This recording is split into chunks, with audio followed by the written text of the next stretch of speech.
l'œil diabète. Des rappels connus, c'est que le traitement indétrônable reste la photocoagulation rétinienne. Et je viens d'Oran, où il y a le service référent en rétine, et ils font un travail d'artiste, et ils nous disent que jusqu'à maintenant, elle est indétrônable. Donc ce que je vais citer, c'est en fait en complément, mais parfois ça vient un peu avant la photocoagulation rétinienne.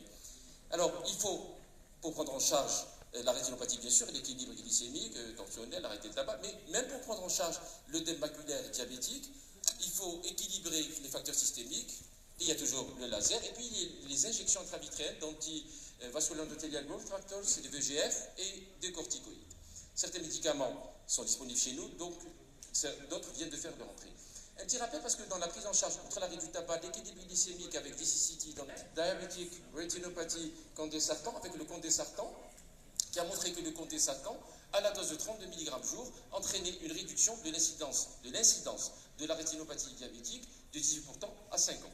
Et c'était à la limite de la significativité chez des DT1 normotendus. Mais il y avait également une régression significative de la rétinopathie diabétique débutante chez les DT2, mais sans effet sur la progression de la rétinopathie diabétique. Donc ça, c'est assez ancien. Et puis l'étude RAS, où les traitements par l'IEC enalapril, mais aussi par de losartan, réduisaient respectivement de 65 à 70% la progression de la rétinopathie diabétique. Il y a eu aussi l'étude FID avec le phénofibrate, qui lui avait valu en 2008, c'est le jour de la publication de l'étude FID, une AMM en Australie.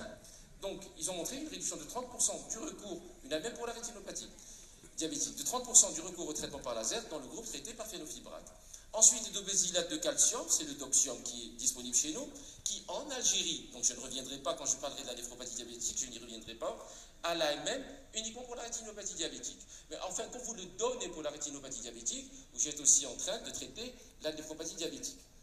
Nous avons un recul d'un an, c'est un vasculoprotecteur, bien entendu, il est donné, le suivi se fait en parallèle avec l'ophtalmologue qui décidera du moment de faire le laser. Donc en fait c'est un traitement symptomatique de l'insuffisance d'irrigation de la rétine.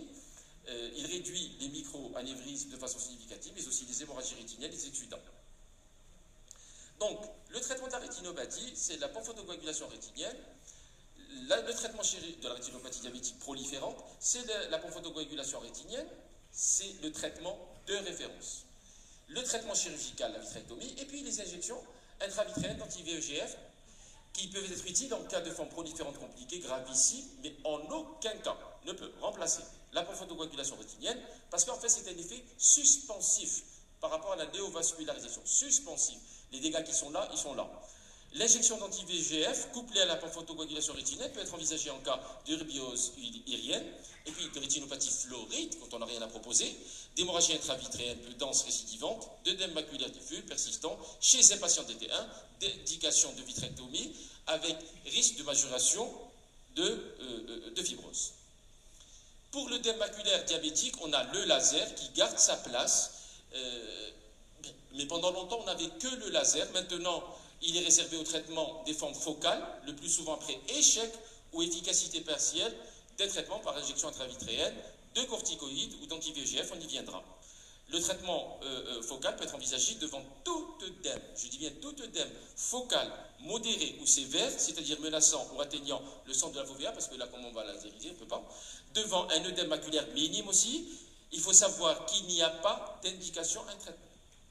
Après, c'est l'ophtalmologue qui gère. Si c'est un ophtalmologue qui n'est pas au fait de la question, vous pouvez toujours, avec diplomatie, discuter avec lui. Alors, les injections intravitréennes d'anti-VEGF,